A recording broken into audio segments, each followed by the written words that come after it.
ہر مملکت میں ایک اشرافیہ ہوتی ہے اور وہ اشرافیہ انٹرنیشنل اسٹیبلشمنٹ کے ہاتھوں یا تو اعلی کار ہوتی ہے یا خود انٹرنیشنل اسٹیبلشمنٹ کا حصہ ہوتی ہے۔ اس اشرافیہ کے خلاف کھڑا ہونا ذرا مشکل امر ہوتا ہے، اور اس مشکل امر میں آسانی کے لیے سب سے ضروری بات یہ ہے کہ اس اشرافیہ ہی کی تربیت کی جائے۔ پاکستان کے موجودہ سیاسی حالات دیکھ کر تو یہی اندازہ ہوتا ہے کہ ہماری اشرافیہ کو ایک متواتر تربیت کی ضرورت ہے، اور اگر ایسا ہوتا تو پاکستان کے سیاسی حالات آج کے حالات سے یکسر مختلف ہوتے۔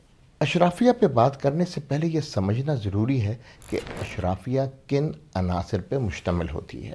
اسٹیٹ کے تمام ادارے بشمول سیاستدان، فوج اور عدلیہ، ان اداروں میں اگر اچھے تربیت یافتہ لوگ موجود ہوں تو کوئی مملکت افراتفری کا شکار نہیں ہو سکتی۔